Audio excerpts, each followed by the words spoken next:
اعوذ باللہ من الشیطان الرجیم بسم اللہ الرحمن الرحیم۔ السلام علیکم ورحمۃ اللہ وبرکاتہ۔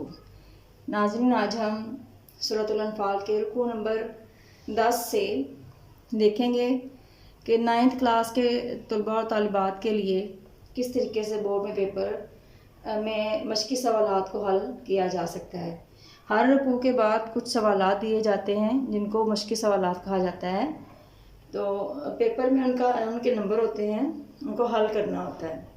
تو آئے سیکھتے ہیں۔ یہ صرف 9th کلاس کے بچوں کے لیے ہی نہیں ہے، بلکہ تمام مسلمانوں کو قرآن پاک کو سمجھنے کے لیے ان چیزوں کو سمجھنا بہت ضروری ہے۔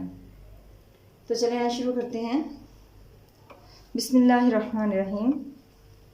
جیسے کہ آپ کو نظر آ رہا ہے، سب سے پہلے ہے سوال۔ اللہ تعالیٰ نے سورۃ الانفال کی آیات میں قیدیوں کے بارے میں کیا ارشاد فرمایا؟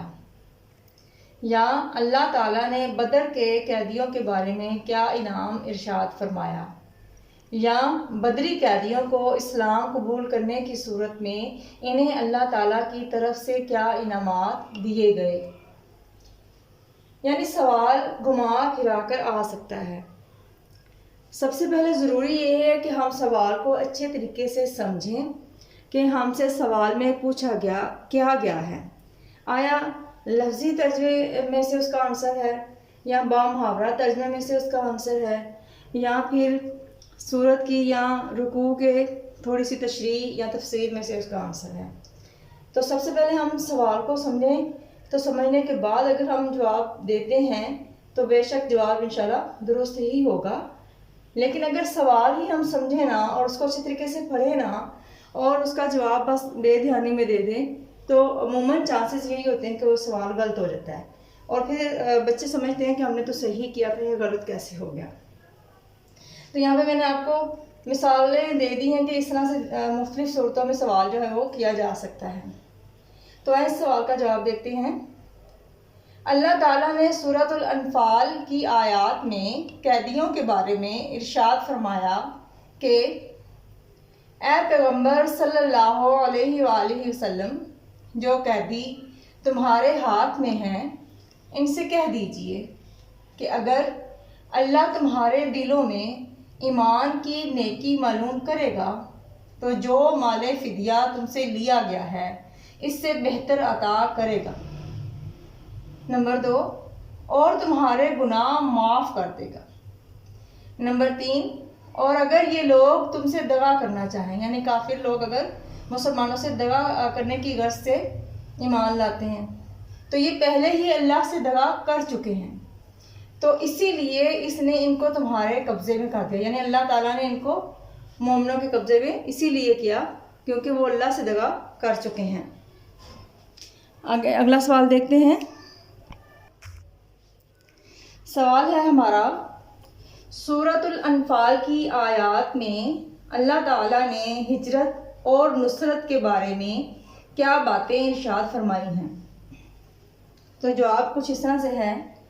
اللہ تعالیٰ نے فرمایا کہ بے شک جو لوگ ایمان لائے اور جن لوگوں نے اللہ کی راہ میں اپنے وطن کو چھوڑا اور اپنے مال اور جان سے جہاد کیا، اور جنہوں نے مہاجر مسلمانوں کو ٹھکانہ دیا اور ان کی مدد کی، تو یہی سچے مومن ہیں۔ ان کے لیے ان کے رب کے ہاں بخشش اور عزت کی روزی ہے۔ اگلا سوال دیکھتے ہیں۔ مندرجہ ذیل عبارت کا مفہوم لکھیں۔ تو ہوتا کچھ اس طرح سے ہے کہ رکوع کے اندر سے آیت مبارکہ یا آیت مبارکہ کا کچھ حصہ جو ہے وہ لکھا ہوا ہوتا ہے اور کہا جاتا ہے کہ اس عبارت کا مفہوم لکھیں۔ تو سب سے پہلے ہم نے بامحاورہ ترجمہ لکھنا ہوتا ہے اور اس کے بعد ہم نے اپنے الفاظ میں اس ترجمے کا مفہوم بتانا ہوتا ہے۔ تو آیت ہے ہمارے پاس، والذین آمنوا وہاجروا وجاہدوا فی سبیل اللہ والذین آووا ونصروا اولئک ھم المؤمنون حقا۔ تو اسی آیت کا ترجمہ ہم نے یہاں پہ پڑھا ہے۔ یہاں میں دوبارہ نہیں لکھ رہی، لیکن یہاں سے آپ کو بتا دوں کہ پہلے ہم نے ترجمہ لکھنا ہے۔ اس آیت کا ترجمہ یہاں لکھا ہوا ہے، بے شک جو لوگ ایمان لائے اور جن لوگوں نے اللہ کی راہ میں اپنے وطن کو چھوڑا اور اپنے مال اور جان سے جہاد کیا، اور جنہوں نے مہاجر مسلمانوں کو ٹھکانہ دیا اور ان کی مدد کی، تو یہی سچے مومن ہیں۔ یہاں تک اس کا ترجمہ ہے۔ یہاں تک آپ اس کا ترجمہ لکھیں گے اور اس کے بعد اپنے الفاظ میں بتائیں گے کہ اس کا مفہوم کیا ہے، یعنی اس آیت مبارکہ میں اللہ تعالیٰ ہمیں کیا تعلیم دے رہے ہیں۔ تو اس آیت مبارکہ میں اللہ تعالیٰ ہمیں یہ بیان کر رہے ہیں کہ جو لوگ ایمان لے آئے اور اللہ کی راہ میں اپنے وطن کو چھوڑ دیا اور اپنے جان مال اور ہر لحاظ سے اللہ کی راہ میں جہاد کیا، اور وہ لوگ بھی جنہوں نے ہجرت کرنے والوں کی مدد کی، تو ان کے بارے میں اللہ تعالیٰ فرما رہے ہیں کہ یہ سچے مومن ہیں، یعنی سچے مومنوں کی نشانیاں اس آیت مبارکہ میں بتائی گئی ہیں۔ اللہ رب العزت ہمیں قرآن پاک کو اچھے طریقے سے سمجھنے اور قرآن پاک کی تعلیمات پر عمل کرنے کی توفیق عطا فرمائے۔ آمین ثم آمین، واللہ عالم، وما علینا الا البلاغ المبین۔